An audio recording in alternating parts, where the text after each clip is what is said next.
के साथ तो क्या क्या भैया? हाँ हाँ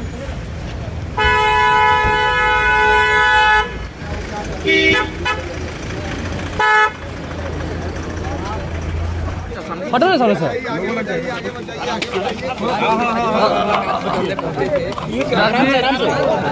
भैया भैया भैया हो गया सब रेडी। 60 से 62 लोगों की मौत हुई। आप आज महिलाएं रो रही थी, किसको दे रहे हो? महिलाएं रो रही थी, कितने बच्चे अनाथ हो गए, कैसे दे रहे हैं? क्या कहा आपने? ये हल्ला नहीं भाई, आज हम लोग छपरा के मशरक में, जहाँ पे जहरीली शराब पीने से सैकड़ों लोगों की हत्या हुई, और ये हत्या ही है। आज हम लोग खुद वहाँ पर गए थे और कई परिवारों से आज हम लोगों ने वहाँ पर मुलाकात की। पहली बात तो जो वास्तु स्थिति है उसकी जानकारी मां महिम राज्यपाल जी को हम लोगों ने दी, क्योंकि आज हम लोग खुद वहां पर होकर आए हैं और मां महिम जी को बताया कि किस तरीके से प्रशासन इस पे लीपापोती करने का प्रयास कर रहा है। हकीकत में जितने लोगों की मृत्यु के आंकड़े दर्शाए जा रहे हैं उससे कई गुना ज्यादा वहां पे हत्याएं हुई हैं, कई गुना ज्यादा लोग वहां पर मरे हैं। ये जानकारी मां महिम जी को दी।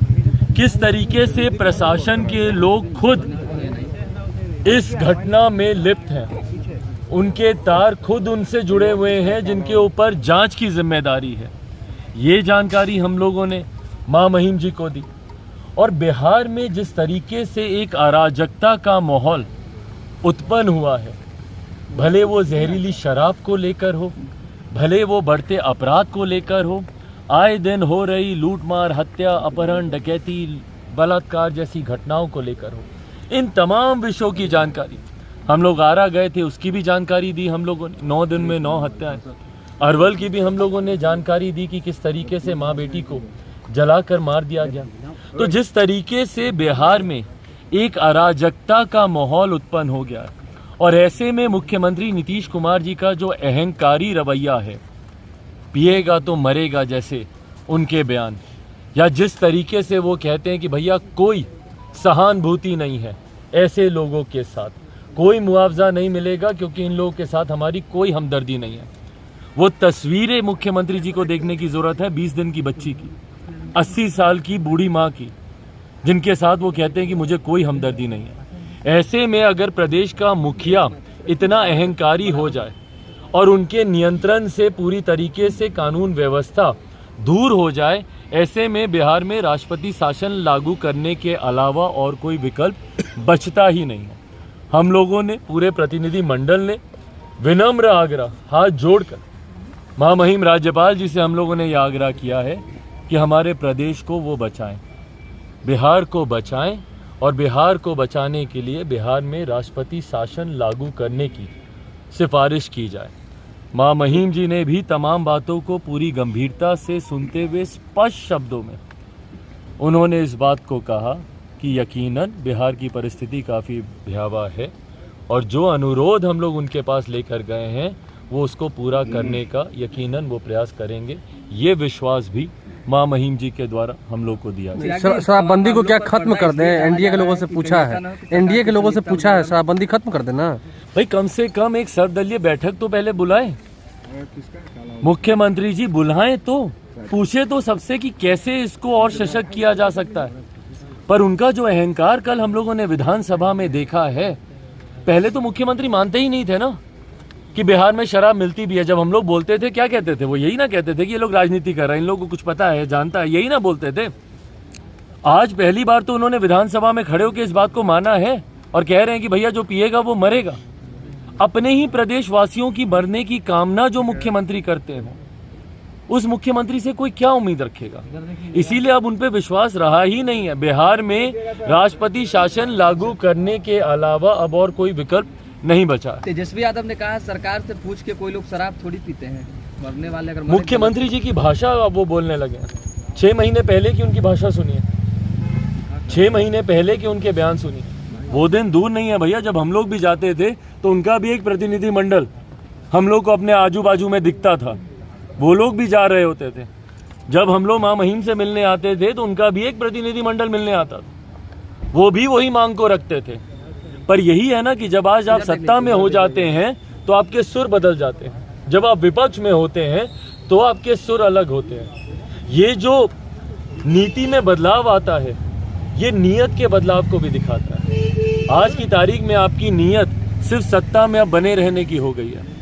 इससे पहले जब आप विपक्ष में थे तो आपको इनका दर्द दिखता था, आपको इनका दुख समझ में आता था, पर आज जब आप खुद सत्ता में चले गए उसके बाद अब आपको भी इनका दर्द नहीं दिख रहा। ये सेम वही भाषा न बोल रहे हैं जो मुख्यमंत्री जिस भाषा का इस्तेमाल करते हैं। चिराग पासवान इस पर क्या कहेंगे, क्योंकि मुख्यमंत्री ने आप कंपनसेशन की मांग कर ही नहीं सकते हैं, क्योंकि उन्होंने पहले ही मना कर दिया, साफ मना कर दिया, तो आप मांग ही नहीं सकते हैं। भाई बताइए, मुख्यमंत्री खुद अपनी नीति पे उनको क्लैरिटी नहीं है, खुद वो अपने सिद्धांतों पे टिकने वाले नहीं है। इसके दो उदाहरण मैं देता हूँ।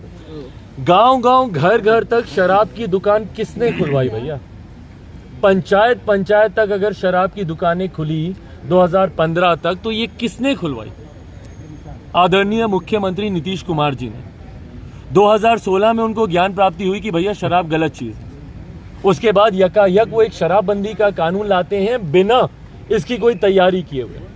भाई हकीकत है लोग अल्कोहलिक होते हैं, उनके रिहैब की आपको व्यवस्था करनी होती है, पर जिस प्रदेश में कैटरैक्ट के ऑपरेशन की व्यवस्था नहीं है, मुख्यमंत्री को दूसरे प्रदेश में जाना पड़े, बताए ना कितने रिहैब सेंटर्स हैं। आज भी अगर कोई अपनी शराब की लत छुड़वाना जाए तो वो कौन से सेंटर में जाएगा? बताए मुझे, कहां पे जाके वो अपनी लत छुड़ाए भाई शराब की? बिना किसी उचित तैयारी के 2016 में अपनी ज्ञान प्राप्ति के अनुसार ये शराबबंदी का कानून ले आए, वहां तक भी ठीक। 2016 में जब गोपालगंज में जब इसी तरीके की घटना घटी, और अगर मेरी याददाश्त सही है तो लगभग शायद 19 लोग उस वक्त भी मरे थे, सरकारी आंकड़ा था, हकीकत में शायद बहुत ज्यादा मरे होंगे। उस वक्त 4-4 लाख रुपए का मुआवजा दिया गया था, और आज एकदम से ये बोलते हैं कि भैया मुआवजा नहीं मिलेगा। मतलब कौन सी नीति? जिस दिन सुबह उठ के इनके जहन में जो आता है वो उस दिन की नीति बन जाती है क्या? नीति कानून के आधार पर बनती है, पॉलिसीज के आधार पर ड्राफ्ट होती है, या मुख्यमंत्री जी की सोच के हिसाब से ड्राफ्ट होती है? एक बार मन करेगा तो आप मुआवजा देंगे, अगली बार मन नहीं करेगा तो आप मुआवजा नहीं देंगे। ये कैसी नीति है एक राज्य की भाई? शराबबंदी खत्म 16 में अगर आपने मुआवजा दिया तो आज क्यों नहीं मुआवजा देंगे? क्यों नहीं देंगे? क्या ये बिहारी नहीं है? क्या ये आपके परिवार के लोग नहीं है जो वहां पे मरे? भाई आप बोलते हैं ना कि मरने वाला पीने वाला महापापी, तो भैया जो पिया वो तो आपने उसको श्राप दिया, वो मर भी गया।